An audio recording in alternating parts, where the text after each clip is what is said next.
Muchas gracias. A ver, buenas tardes, o casi buenas noches a todos vosotros. El punto de partida para nosotros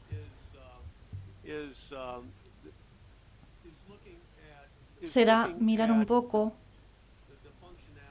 a la funcionalidad o la relación entre agua y oxígeno en el suelo.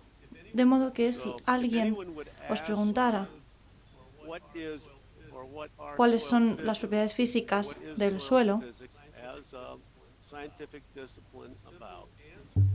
la respuesta más simple sería que trata sobre el equilibrio entre agua y oxígeno en el suelo. Normalmente, cuando trabajamos con campos ahora mismo, en el presente, nos preocupamos mucho del regado. Y como consecuencia, muchas veces los superintendentes piensan que tienen que tener mucho cuidado con el agua que utilizan. Y piensan también que esto afecta a la fertilidad del suelo. Pero lo que no saben muchas veces y no controlan los superintendentes es la oxigenación del suelo. Pero hay muchas cosas que podemos hacer que nos darán algún control sobre esto. Por ejemplo, una de las razones por las que aerificamos el suelo es esta.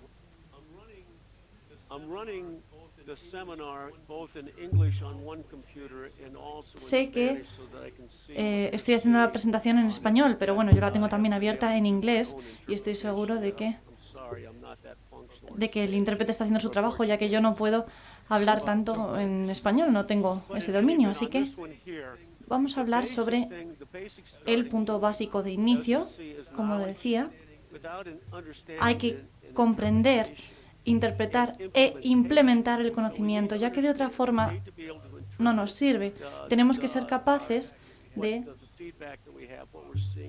aplicar soluciones para lo que vemos en el suelo. Si no lo conseguimos, entonces ¿para qué nos sirve? Para nada. De modo que las propiedades, como decíamos, las propiedades físicas del suelo serían, en primer lugar, ya lo hemos dicho, las físicas, después estarían también las químicas y las biológicas.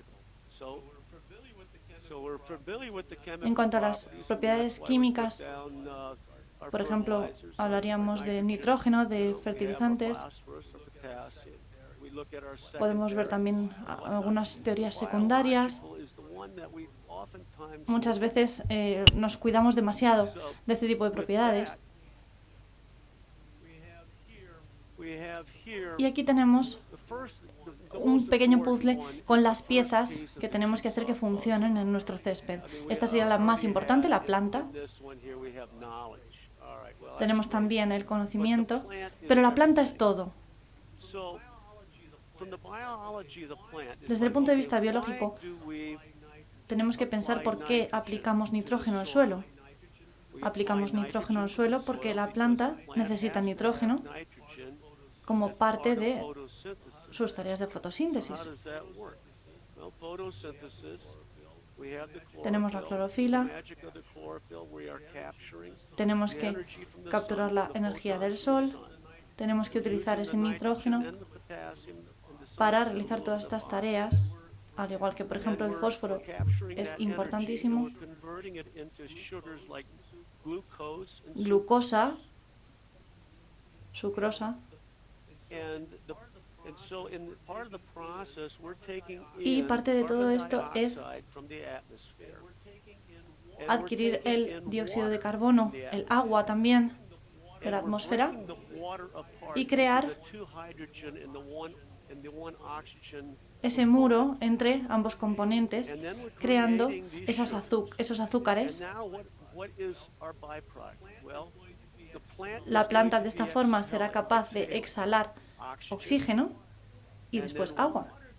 Pero el agua que va a exhalar la planta no es la misma que recibió,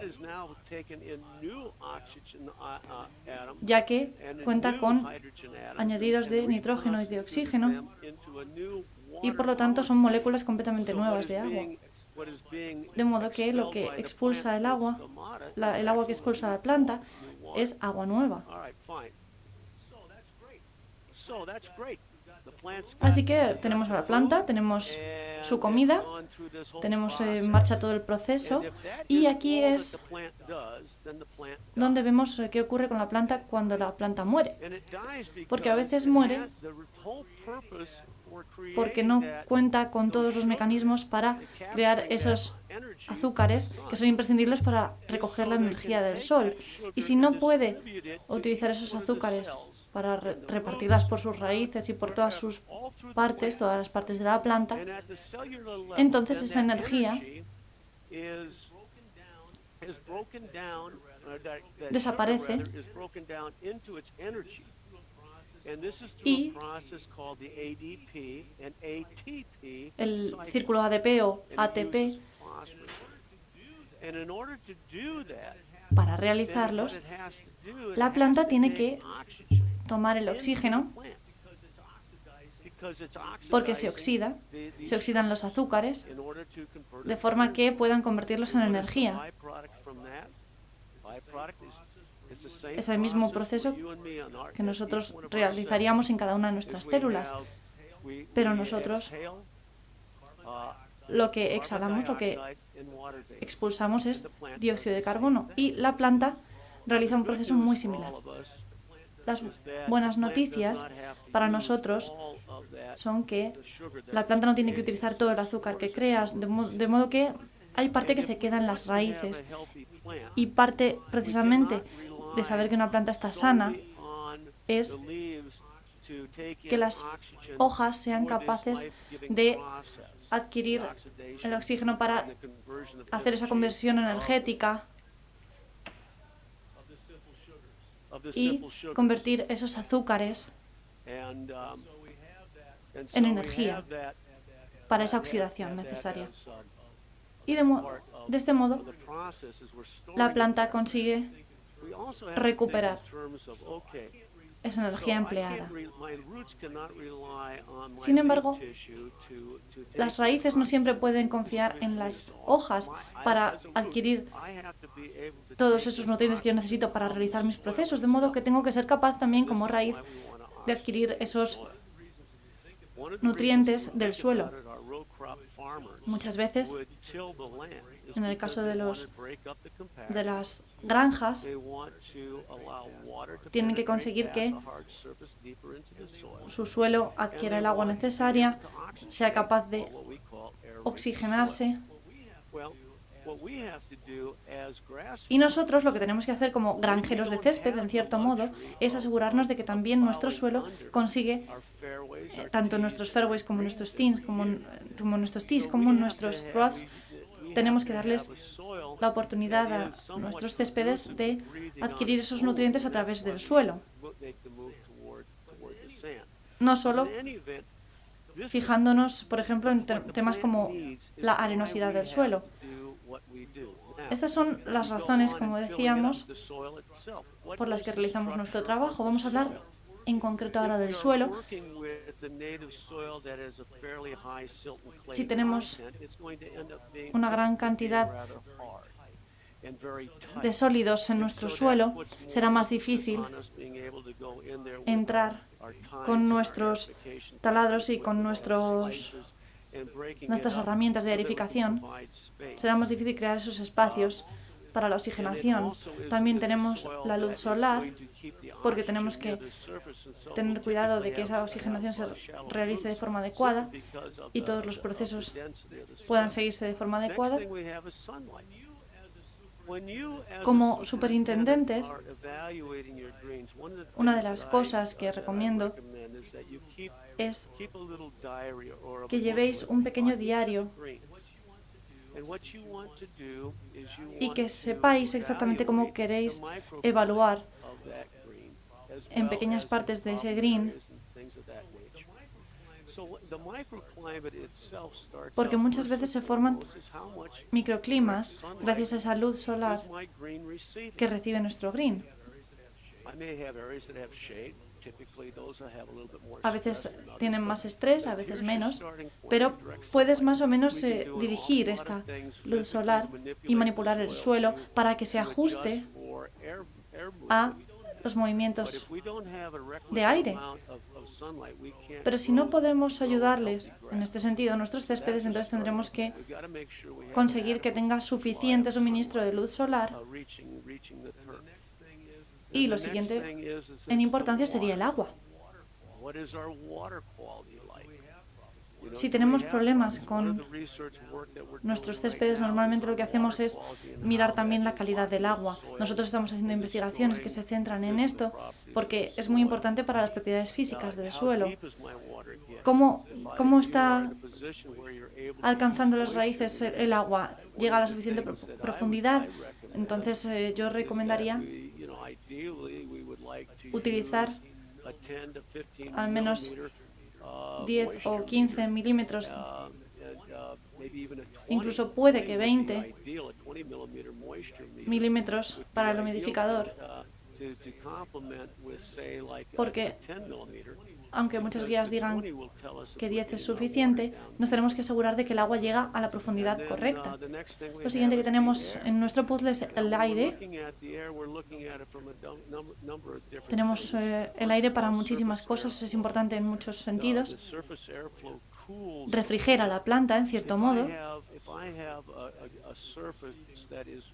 Necesita recibir buenos flujos de aire, tener una buena ventilación para que el green pueda seguir creciendo sano.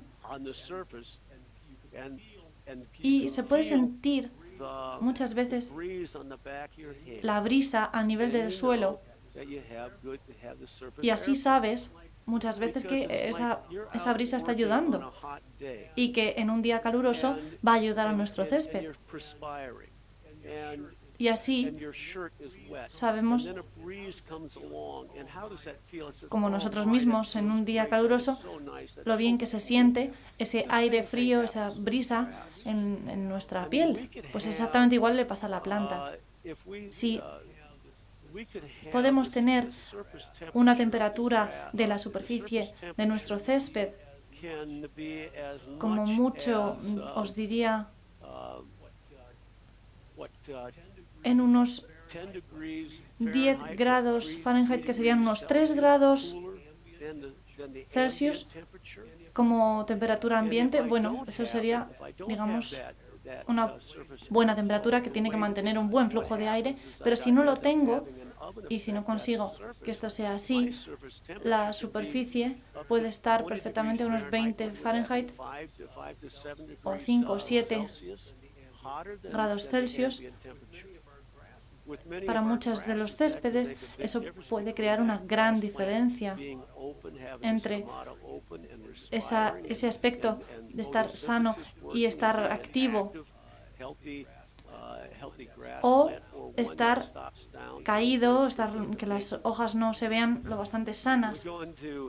También tenemos los nutrientes, nosotros estamos a cargo de eso, también los protectores de la planta, porque muchas veces la planta necesita un poco de ayuda para protegerse de las enfermedades o de cualquier problema que pueda afectarla, desde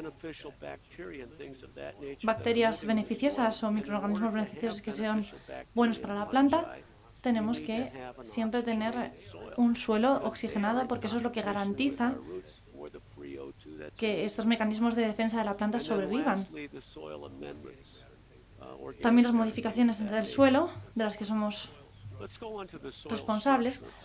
Tenemos sólidos y tenemos poros. Tenemos que saber cómo el agua funciona en nuestro suelo, cómo se introduce. Tenemos aquí grandes espacios, tenemos poros aéreos o no capilares, y los pequeños poros que vemos aquí son poros acuáticos, o capilares. El agua cae y drena en realidad a través de los pequeños poros y no tanto en los grandes. Serían los espacios donde están las raíces, donde también se queda el oxígeno. Estos huecos, algunos son extremadamente pequeños, tanto que las moléculas de agua no se adhieren a la planta porque las propiedades del agua son tan fuertes que las raíces no pueden adquirirlas. Entonces, a veces en un suelo nativo o en un suelo arenoso, este agua no estará disponible para la planta, para absorberla.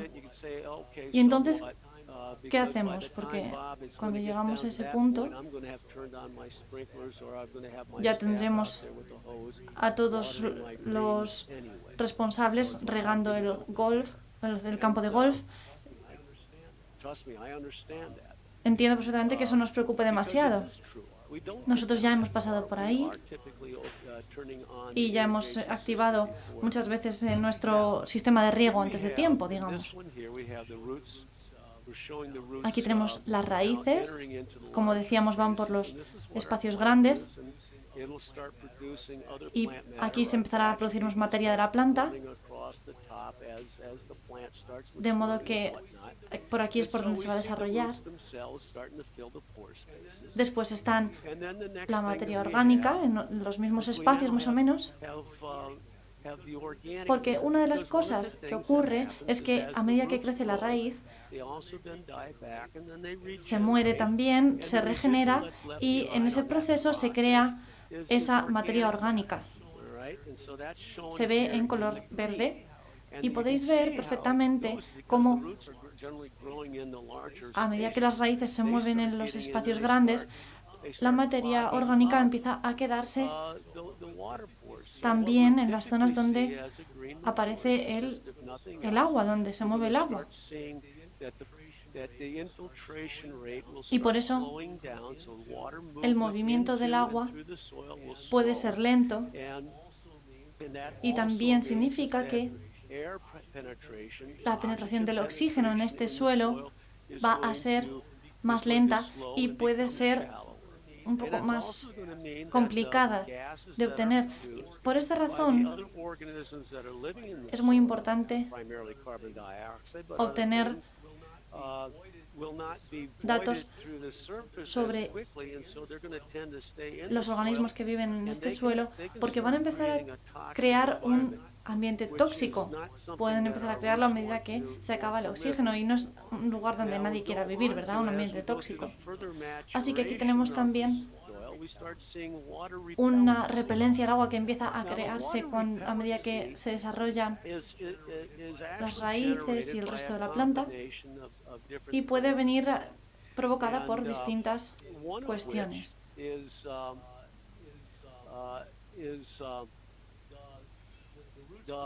Las raíces en sí mismas se protegen con una cutícula, como si dijéramos de cera, para protegerse de la presión con la que absorben el agua y protegerse de una desecación.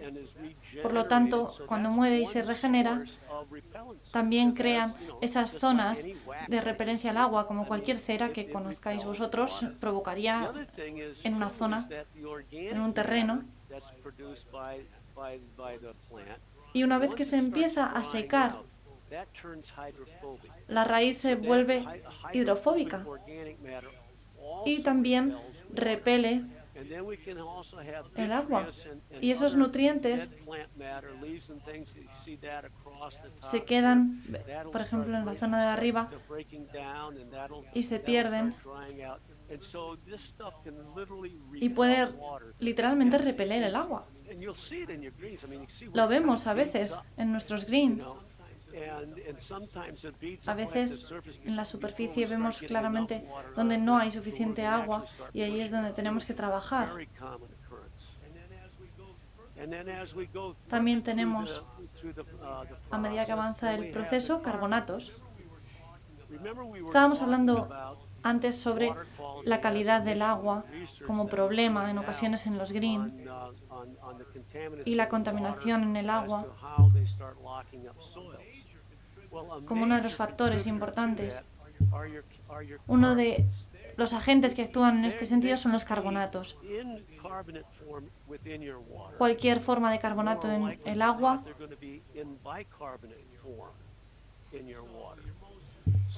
puede provocar, por ejemplo, el calcio. Pueden provocar reacciones químicas que se conviertan en carbonatos.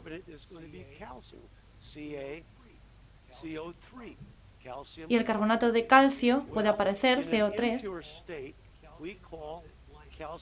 y a veces lo llamamos la piedra caliza de carbonato de calcio. Y cuando lo tenemos agregado, por ejemplo, si lo podemos llamar cemento y si le agregamos arena, se puede llamar hormigón. Y es exactamente lo que son los carbonatos, al fin y al cabo. Son esos puntos que veis ahí en gris y puede asemejarse tanto al cemento que se convierte prácticamente en piedra y en formas muy duras de terreno,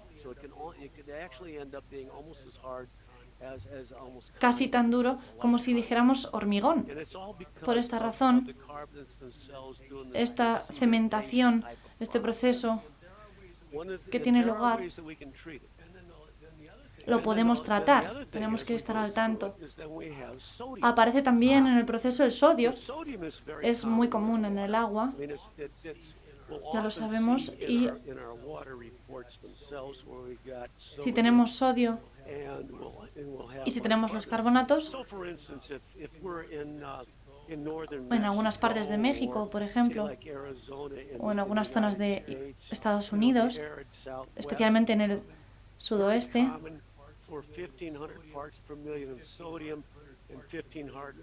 tenemos unas 1500 partes de sodio, de MPT,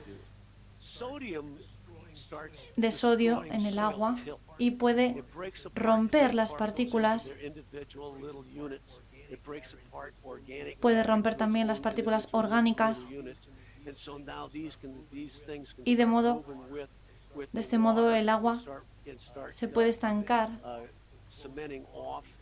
encerrándose en los puntos de aire y de agua, en esos puntos donde decíamos que se mueven, y así podemos tener un suelo que sea tan húmedo por tener tanta contenido de sodio o de sal que la raíz no puede absorberlo por esa presión asmática que decíamos que se provoca, se deseca e incluso se puede secar completamente por esas cantidades de sodio o de sal en el suelo.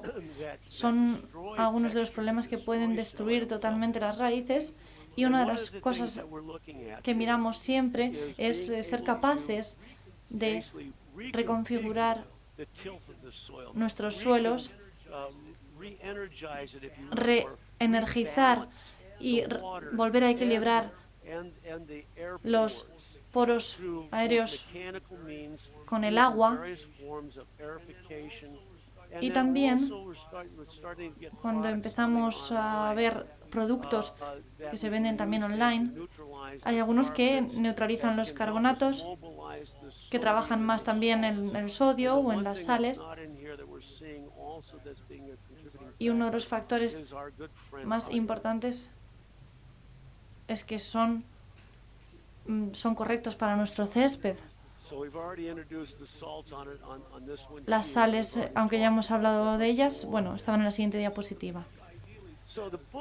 Los libros idealmente nos dicen que los balances o los equilibrios que deberíamos ver en nuestro suelo entre poros y sólidos es este, 50% y 50%.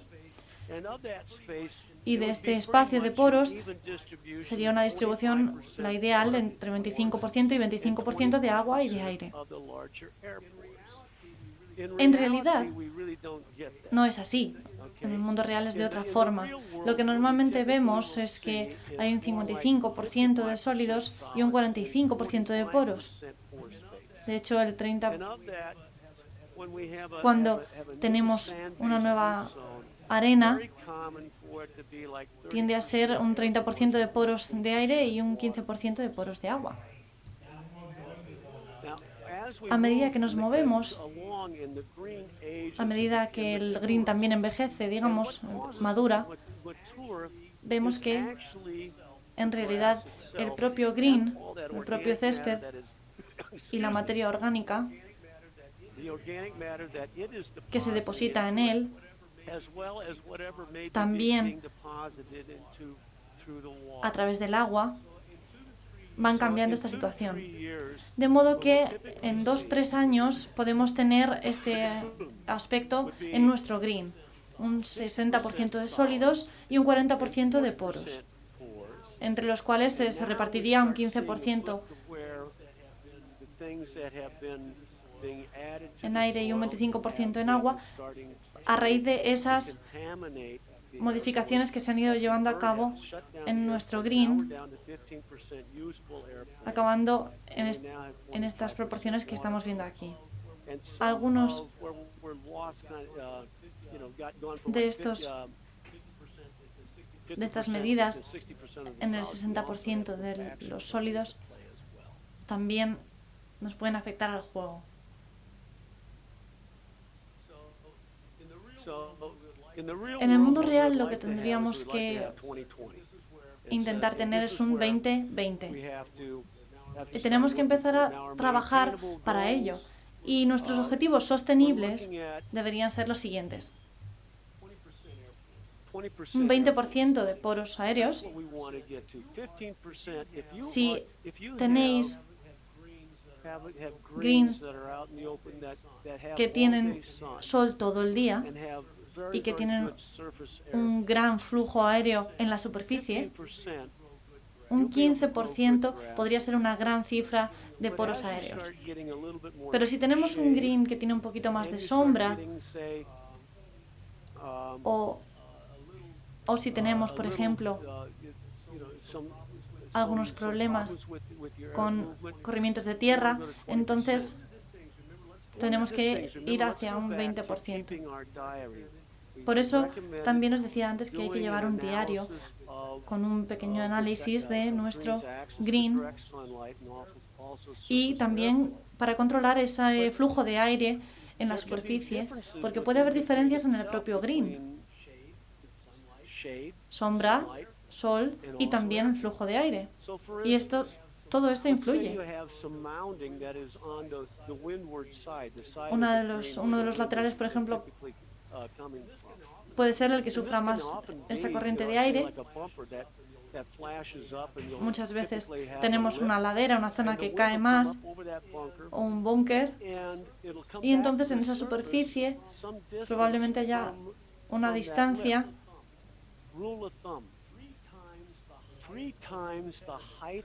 3 veces el tamaño de esa distancia debería ser precisamente el tiempo que tarda el aire en volver a la superficie. De modo que muchas veces cuando encontramos que nuestro green tiene esa zona de la superficie tan estresada, es porque no está recibiendo el suficiente flujo de aire como el resto del green. Precisamente por esto que decíamos, por su ubicación, por su inclinación. De este modo deberíamos ser capaces de tener ese 20% de poros aéreos para que el suelo sea capaz de contrarrestar estos efectos negativos de su ubicación o de su inclinación desde el interior. En cuanto a la infiltración, lo que nos gustaría sería, o lo que deberíamos aspirar sería a 150 milímetros o 200 milímetros. Esto sería una buena cifra. Y diría que los 200 mililitros sería, yo creo que el mínimo al que deberíamos aspirar. Es un umbral bastante bueno. Podemos hacerlo también con 150 milímetros, pero tendría que ser suficiente dependiendo del suelo. En cuanto a la materia orgánica y al tema orgánico, tendremos que valorarlo en capas, porque si nos fijamos solo en la zona de arriba y lo dividimos en pulgadas,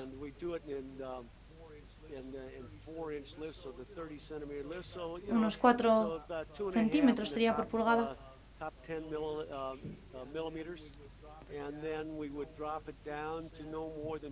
Podemos bajar como máximo al 2%.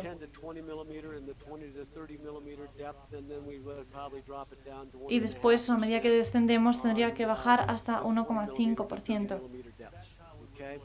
Esto sería lo más correcto y os da una idea más o menos de las medidas ideales, porque, como decíamos antes, si la superficie, por ejemplo, hablando en cuanto a sodio, o otros factores, puede afectarles directamente también en el tráfico, y tenemos que tener en cuenta la presión y todos los estreses que sufre nuestra superficie de césped. En cuanto a las propiedades físicas equilibradas, lo que nos permiten es un uso más eficiente del agua y los fitosanitarios, los productos químicos. Y la razón es que en el proceso que se lleva a cabo para que los productos químicos se utilicen de forma eficiente por la planta, tenemos que tener una cantidad de oxígeno suficiente disponible para las raíces de esa planta. En segundo lugar, tiene que tener una población microbiana sana, correcta. Tenemos que tener en cuenta también el mapa de raíces de nuestra planta y tenemos que tener en cuenta que cuando los fungicidas realizan su trabajo, por ejemplo, la bacteria llega y lo lleva más allá. Y por eso tenemos que tener siempre oxígeno disponible en nuestro suelo para que puedan moverse esa materia orgánica que es su comida, y tenemos que proporcionarles ese oxígeno para que puedan aprovechar esa comida, y así esas bacterias pueden aprovechar esa materia orgánica, por ejemplo también el nitrógeno, el sodio, se ven afectados por estos procesos, nutrientes secundarios, y todos estos nutrientes que vienen también en nuestros fertilizantes y en nuestros compuestos, que si no dispone nuestro suelo de ese oxígeno, no será capaz de aprovechar. Además de esa población microbiana que decíamos, ayuda a utilizar esos productos que les aplicamos, porque son una fuente de nutrientes que de otra forma estaríamos añadiendo a nuestro suelo únicamente en las aplicaciones, y ellos ayudan a distribuirlos. Así que nos ayudan a llevar estos nutrientes hasta las raíces, algo que es importantísimo para la planta para ser capaz de utilizar esos nutrientes en el nivel que queremos. Nuestra investigación ha determinado que la mayor causa de colapso en greens es la ausencia de oxígeno en esa zona radicular, y muchas veces está causado por ese exceso de materia orgánica en los primeros centímetros de la zona radicular. Y muchas veces nos preguntamos cómo se ve esto, ¿no? ¿Cómo podemos apreciarlo? Y aquí tenemos un green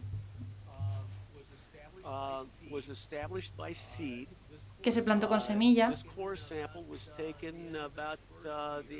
y estamos ya pasados los 6 meses. No se realizó ninguna infiltración, y esa capa orgánica fue creada por ese flujo de agua desde la superficie al suelo. De modo que aquí tenemos la materia orgánica, y si lo comprimimos, acaba siendo una capa que no nos ayuda en nada. De modo que, ¿qué queremos observar en todo esto? ¿Cómo podemos conseguir que se distribuya de una forma un poco más uniforme y que podamos utilizarlo y que nos sirva mejor?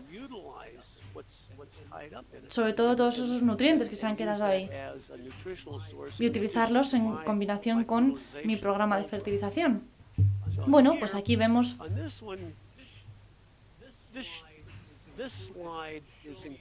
un ejemplo para ver una de las propiedades que suelen ser endémicas en casi todas las materias orgánicas. Este sería el aumento, la inflación, esta hinchazón que se produce y que a veces vemos también en nuestro laboratorio. Esta superficie está plana. Al principio de todo el experimento está plana. Y sin embargo, a medida que vamos avanzando en nuestro experimento, les damos como si fuera un baño y luego les permitimos que vuelvan a sus condiciones naturales. Y en esta situación lo que ocurrió fue que en todas estas muestras la materia orgánica se hinchó. Y vemos una gran demostración en la foto, porque es parte de lo que ocurre, parte de los procesos que se llevan a cabo en nuestro suelo y que podemos experimentar nosotros mismos en vuestros campos, por ejemplo. Si regamos con agujeros, ¿por qué lo hacemos? Si ponemos demasiada agua, lo que ocurre es que mi superficie se volverá demasiado suave, demasiado blanda. Y esto es parte de ese aumento, esa hinchazón que se produce, que empieza a ser demasiado mullido, demasiado blando. Y esto se debe a esa cantidad de agua que hemos aplicado. Solo tenemos que aplicar el agua necesaria y no más, nunca, porque de otra forma estamos cambiando las condiciones de nuestras plantas. Si las volvemos, como decíamos antes, blandas, aumentamos esas condiciones y no queremos nada de eso, no lo quieren tampoco nuestros jugadores. Es una cuestión que está presente en casi todas las materias orgánicas y tenemos que recordar que cuando se seca significa que está repeliendo un poco el agua también y que necesita ese proceso del que hemos hablado. Vamos a hablar de cómo equilibrar esas propiedades físicas mediante la aerificación. ¿Cómo podemos utilizar la biología del suelo? Porque los compuestos y la materia orgánica de nuestro suelo, así como el agua que utilizamos, bueno, pueden faltar en algún momento en nuestros procesos. ¿Y cómo puedo cambiar todas estas cuestiones? ¿Cómo puedo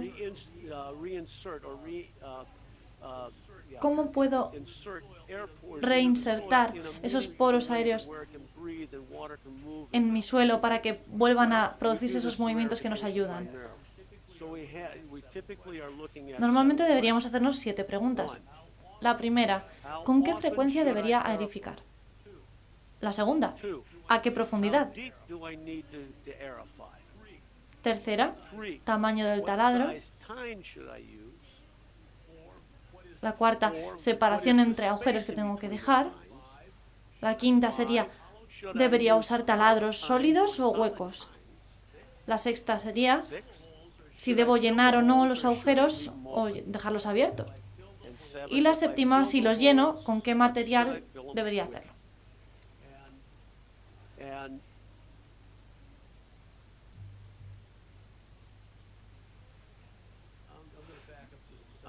Vamos a volver un segundo a la diapositiva anterior porque me he dejado algo que quería explicar antes de llegar a la siguiente diapositiva.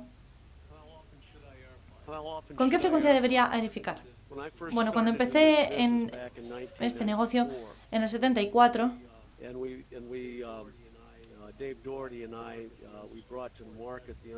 empezamos con las pruebas y estuvimos investigando todos estos procesos. Y una cosa de las que vimos fue que en aquel momento la aerificación se realizaba con un equipo que nos dejaba fuera de juego totalmente durante al menos 5 o 6 días. En milímetros se llevaba a cabo... Lo siento, pero no soy capaz de hacer ahora mismo la conversión. Xavier tendrá que hacerla por mí después. Os dará el dato, estoy seguro. Pero serían aproximadamente, creo que unos 15 milímetros, unas 2 pulgadas, un poco más.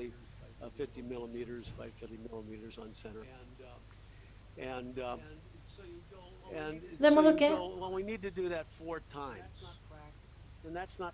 esto vimos que no era práctico, porque teníamos que aplicarlo demasiadas veces. Y si tenemos que tener cuidado con esta cantidad, esta profundidad de la aerificación.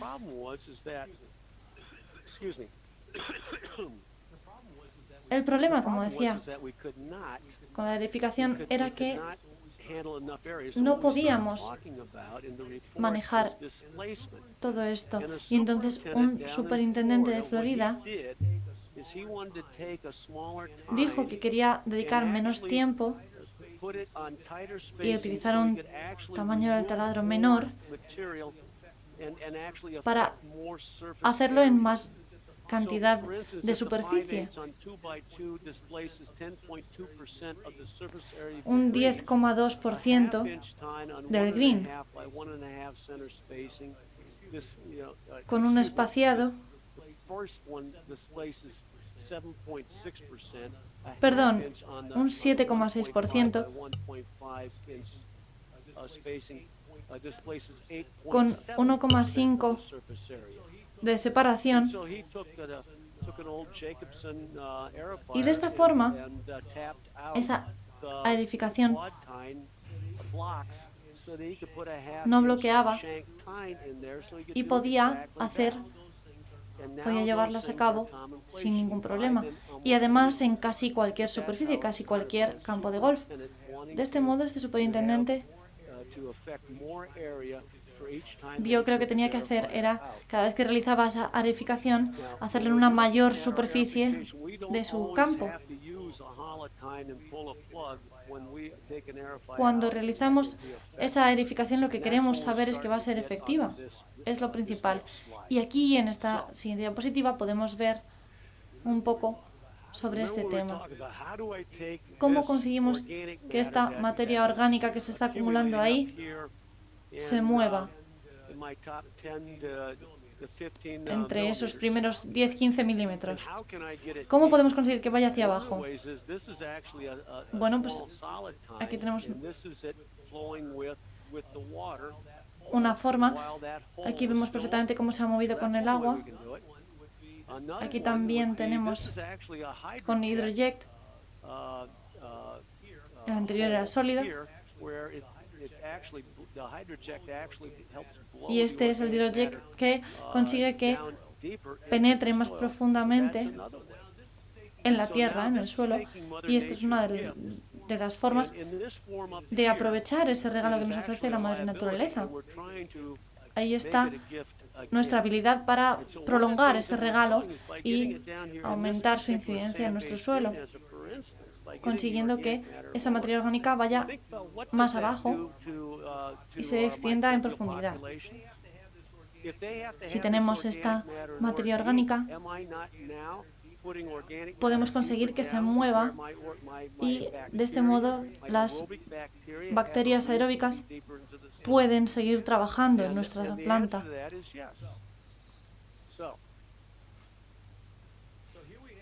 Así que aquí tenemos tres tipos de aerificación en un ejemplo. Este es con llenado de arena. Este segundo sería el de aguja y el tercero el de hydroject. La aerificación, los huecos por aerificación, aquí vemos cómo se ha llenado el hueco, pero lo que tenemos que mirar es cómo arriba las raíces han vuelto a rellenar ese hueco con materia orgánica. De esta forma, la arena que queda aquí, esa cavidad deja de tener valor.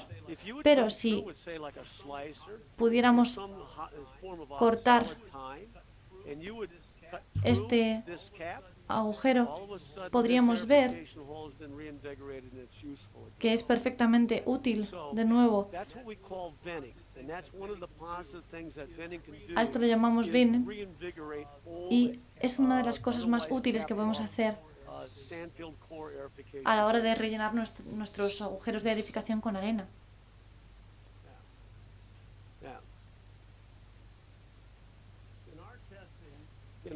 Cuando realizamos estas pruebas, nuestra muestra, al salir del laboratorio, se mide en función de su material orgánico o de su materia orgánica. Y medimos la porosidad en todos sus formatos, de agua, de aire y de arena también. Entre 3 y 4 milímetros aproximadamente.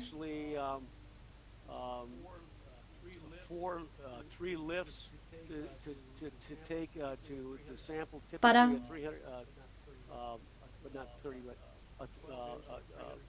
que serían unos, bueno, yo puedo hablar en pulgadas, serían unas 12.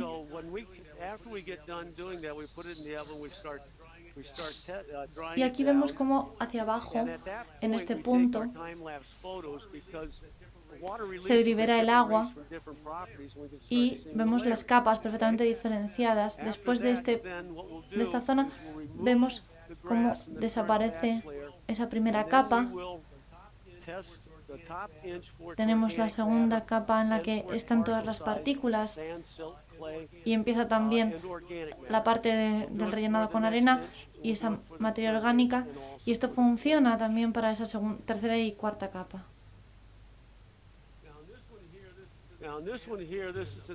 Aquí tenemos otro ejemplo de ese sellado. Tenemos demasiados agujeros ahí arriba, demasiado taladrado. Y aquí podemos ver que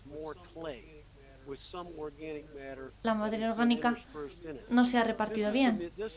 Es un ejemplo clásico de un uso incorrecto de los productos. El superintendente siempre quiere aplicar productos para ayudar a su green y para ayudarle a establecerse. Pero en ocasiones sería algo bueno, y en esta situación en concreto, no lo era en absoluto porque vemos cómo se ha sellado totalmente el césped y no ha podido la planta recoger esos nutrientes y acceder a todos los nutrientes que necesitaba para realizar esos procesos, y entonces finalmente ha muerto a causa del estrés que se le provocaba sin poder regenerarse. Aquí tenemos también, bueno, si tenéis preguntas, por favor, hacedlas porque sé que me estoy extendiendo. Y si tenéis alguna cuestión, no os preocupéis, podéis preguntarlas. Incluso también sobre la traducción. Okay, thank you, Bob. Let me tell to the attendees that if they have any questions, Vamos a preguntar a los asistentes si tienen preguntas y así podrán hacérnoslas llegar para poder transmitírtelas. A medida que estabas haciendo la presentación, también pueden escribir las preguntas, aunque creo que antes no lo he dicho, de modo que gracias. Bueno, aquí tenemos otro ejemplo. Volvemos al tema del oxígeno. ¿Por qué tenemos esas raíces? Aquí tenemos una abertura en esa edificación. ¿Por qué las raíces han llegado hasta ahí? Por tres razones. Una, porque tienen espacio para que se desarrollen, han encontrado ese espacio. Dos, porque tienen agua que penetra hasta ahí, eso es algo bueno para ellas. Y tres, hay oxígeno en ese suelo. Y por lo tanto se convierte en un ambiente bastante saludable para la raíz. Incluso hay una cuarta. Las bacterias tienen acceso a ese oxígeno y por lo tanto también se van a mover en esa zona y van a crear esa materia orgánica, van a transportarla. Y si tienen lo suficiente nitrógeno, se va a desarrollar todo alrededor de ese pequeño agujero que hemos creado. Y cuando aerificamos un green, tenemos que fijarnos bien si vemos cómo se verdifican esas zonas alrededor, porque les estamos dando mucho más en esa zona de lo que podía conseguir la planta en las otras zonas. Y es por eso por lo que ocurre en ocasiones, esto que vemos en el ejemplo, a causa de la oxigenación del suelo.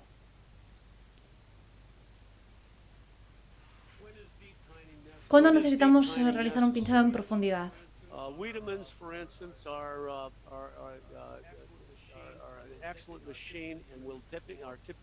Algunas de las máquinas que utilizamos habitualmente para la aerificación tienen esta función y podemos preguntarnos cuándo lo necesitamos. Bueno, en ocasiones tenemos el suelo originario, el suelo nativo, y queremos facilitar al agua el paso para también abrir ese movimiento de aire, ese flujo de aire. Tenemos un vídeo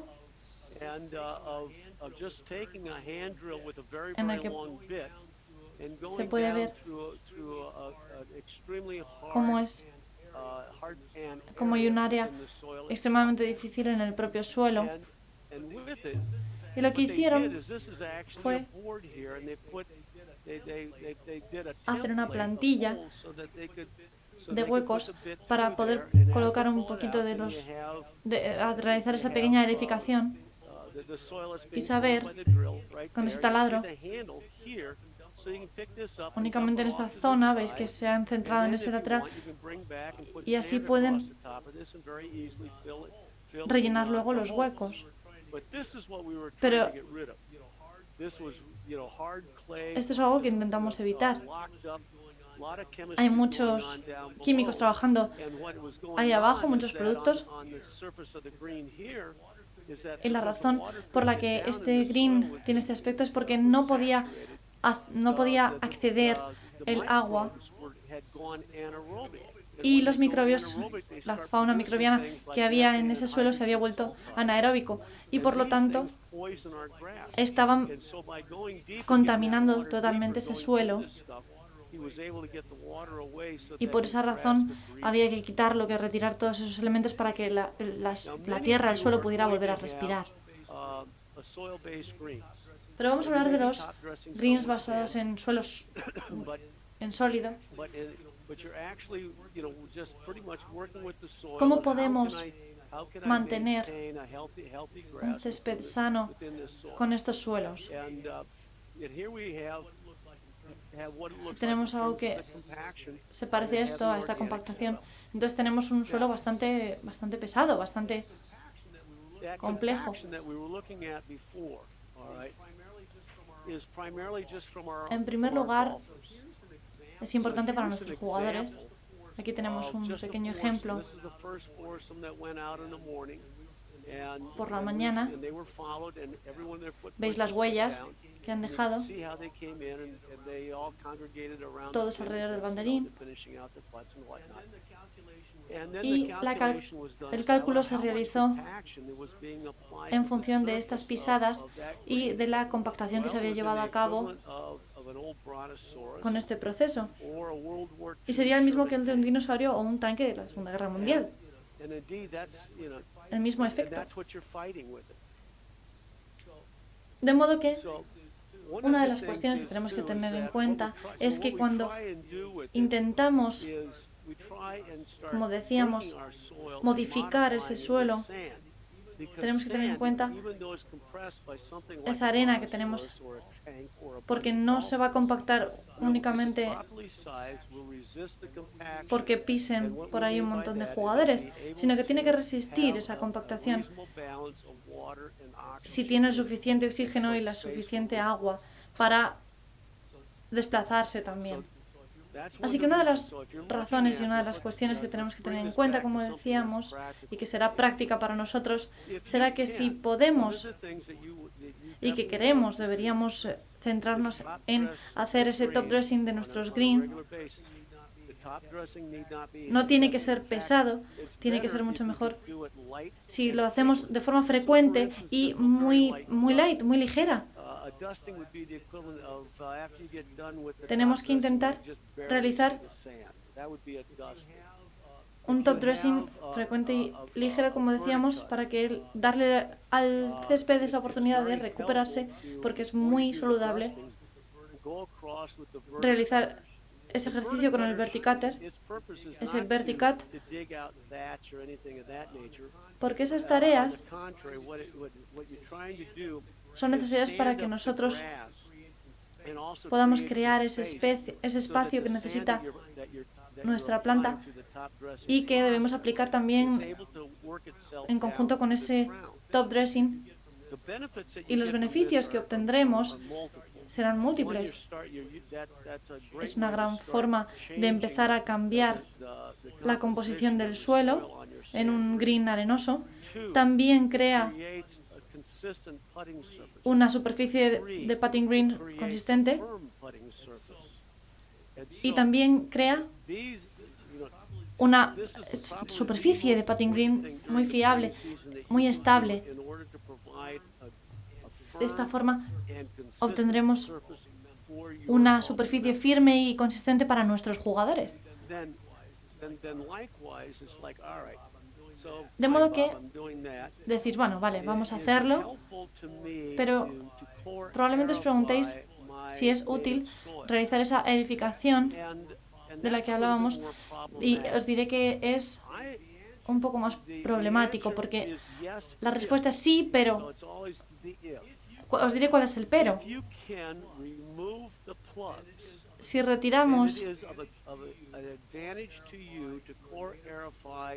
esa posibilidad de edificar nuestro green, y la razón por la que tendríamos que retirar esos plugs sería hacerlo para romper y mezclar nuestro suelo con la arena. ¿Y qué ocurre cuando lo mezclamos? Que nuestro suelo probablemente va a dominar por encima de los otros componentes y no vamos a obtener tantos beneficios como veríamos si rellenamos los huecos con arena. De otra forma, si queremos hacerlo de otro modo, podemos hacerlo con el programa que decíamos de Top Dressing para poder manipular mejor nuestro suelo. Podemos tener un turno de preguntas y respuestas sobre este tema, si queréis. De momento no hay preguntas. Simplemente un pequeño apunte. Ya hemos llegado a las 7 y 6 minutos, entonces quería simplemente...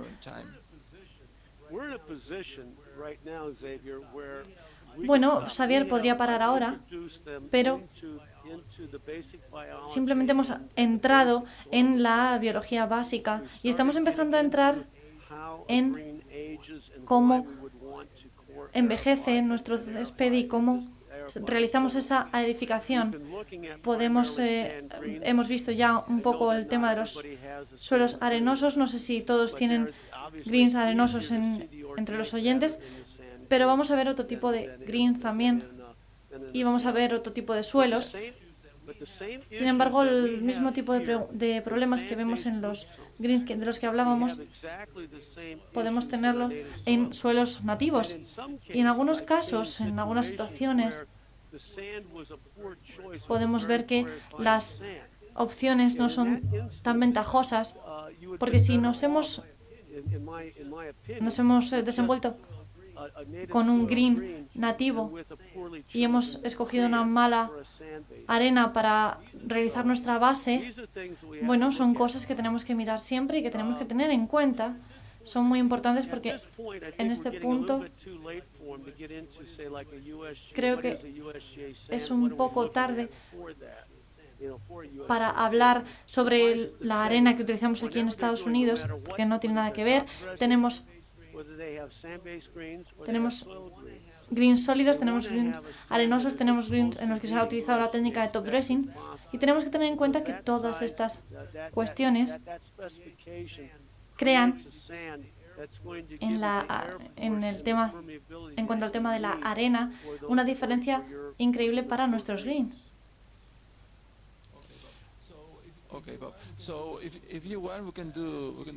Si quieres, podemos hacer un segundo webinar y partir esta presentación en dos partes para que puedas explicarnos más en profundidad todas estas cuestiones y hacer un segundo webinar el siguiente día libre que tengamos en el programa de Campus del Césped, ya que veo que te has centrado también en volver un poquito a las cuestiones básicas y sería interesante ver esa segunda parte, porque aunque hay que empezar efectivamente por los cimientos, nos interesaría mucho que el siguiente día que tengamos libre en este programa de webinars puedas hacer esa segunda parte de la presentación. Podemos hablar después por email si quieres y programarlo, organizar este segundo webinar. Sí, perfecto. A ver, me gustaría, eso sí, comentar a los asistentes que si hay aspectos que quieren hablar o que quieren tratar en el segundo webinar, podéis decírselo a Xavier para que me diga un poco las necesidades que tenéis en este campo y pueda entrar en profundidad en esos temas. Perfecto. Hay una pregunta de Pedro Barbolero, es un superintendente de Portugal. Algunas personas usan una mezcla de orgánico y arena y me gustaría saber qué opinas. Sí, es verdad que a veces se utiliza esa mezcla y me gustaría saber algo más sobre este oyente. Como regla general yo no lo recomendaría. Una vez que se ha establecido el green, utilizaría la arena si es buena pero no utilizaría de nuevo la materia orgánica, porque, como hemos visto en algunas de las diapositivas, la materia orgánica tras la superficie puede verse comprimida y puede cambiar las cosas a la larga. Y en cuanto a la arena, una vez establecido el green, ya no necesitamos añadir esa materia orgánica adicional, porque si es una mezcla muy ligera, entonces podemos hablar de esa mezcla y puede ser viable, pero mi experiencia es que esto suele ser muy raro y que yo utilizaría específicamente la arena. Como último apunte, como última anotación, la idea para utilizar la misma mezcla para este top dressing sería obtener un green uniforme. Y hemos hecho ensayos en este sentido, hemos investigado. Y cuando utilizamos la misma mezcla o incluso con diferente arena o la misma arena, la razón para hacerlo es porque este green está creando sus propios nutrientes y entonces la arena se quedará arriba del todo y entonces esa capa lo que nos hace preguntarnos es si la arena aplicada a ese top dressing es comparable a la que hay debajo. Porque habitualmente si construimos nuestros green con arena de muy buena calidad, esto conseguirá que también utilicemos un top dressing de gran calidad. Dice que sí, que está totalmente de acuerdo nuestro oyente. De hecho, Pedro tiene una nueva pregunta.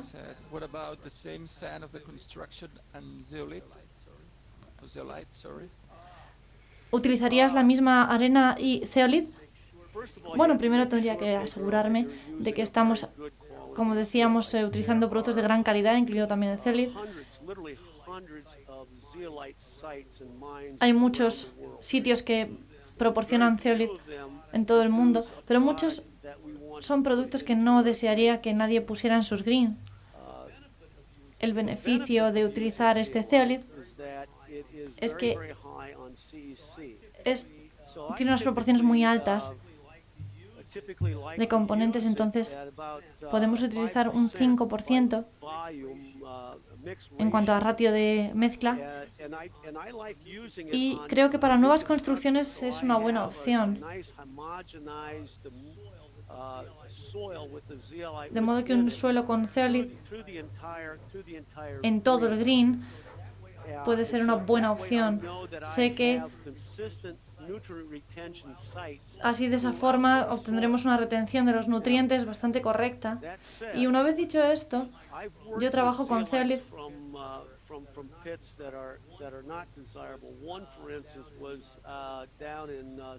que viene del sur de Texas y una vez lo utilicé en el laboratorio, lo puse en agua y creó una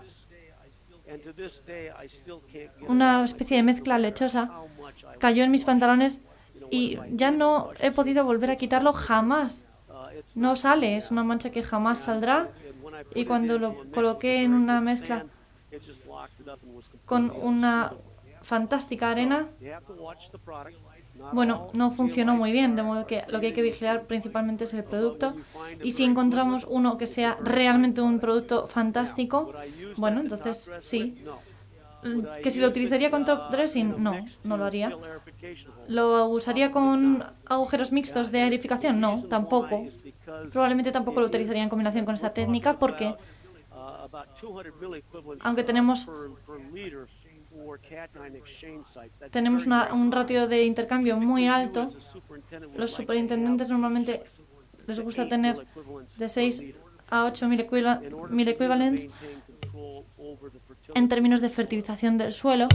Cuando lo utilizamos con el top dressing, los nutrientes van a quedar al final faltos de energía. Y con la técnica que decíamos de aerificación, vamos a tener puntos de actividad máxima, digamos, que tenemos que tener controlados. Entonces, lo recomendaría simplemente para las nuevas construcciones. Pedro, dar las gracias por la respuesta, es una respuesta fantástica. Tenemos otra pregunta. Nos gustaría saber qué opinas del hidrógeno, del peróxido de hidrógeno como técnica para nuestros suelos. No tengo problema. Funciona en ocasiones para también introducir oxígeno y para aumentar la eficiencia de oxigenación del suelo, pero sí que es verdad que tenemos que estar dispuestos a gastarnos el dinero. Y típicamente suele ser más barato abrir el suelo, digamos, o retirar parte de nuestra materia orgánica mecánicamente, o incluso cavar, que el otro método. De modo que, desde el punto de vista financiero, puedes utilizarlo cuando necesitas un remedio inmediato, pero desde un punto de vista habitual creo que es demasiado caro, quizá, como solución. Otra pregunta. ¿Qué opinas de la población microbiana y su función con la arena? ¿Está tomando cada vez más importancia a la hora de gestionar campos de golf? ¿Cómo gestionas tú la población microbiana? Bueno, creo que necesitamos esa eliminación mecánica de la materia orgánica y también esa gestión de la población microbiana del suelo. ¿Qué quiero decir con esto? Que siempre que tengamos una temperatura correcta, y esto también incluye a la población microbiana, tenemos que tener en cuenta que el oxígeno, el agua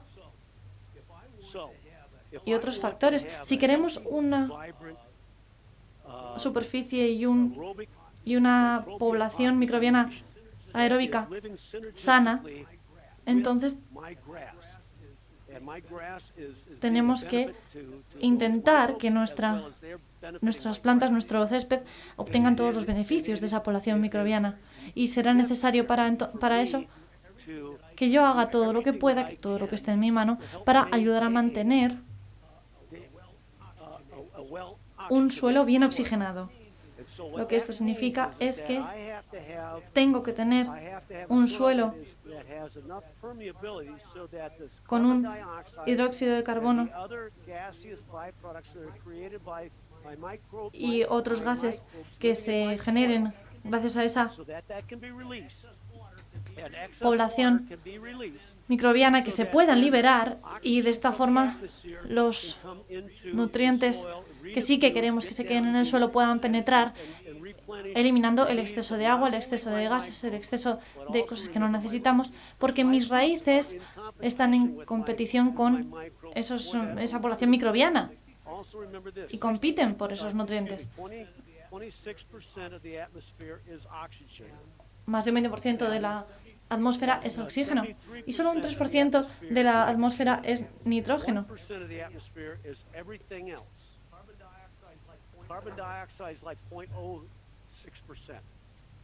El dióxido de carbono sería como un 6%, de modo que hay que tenerlo en cuenta también.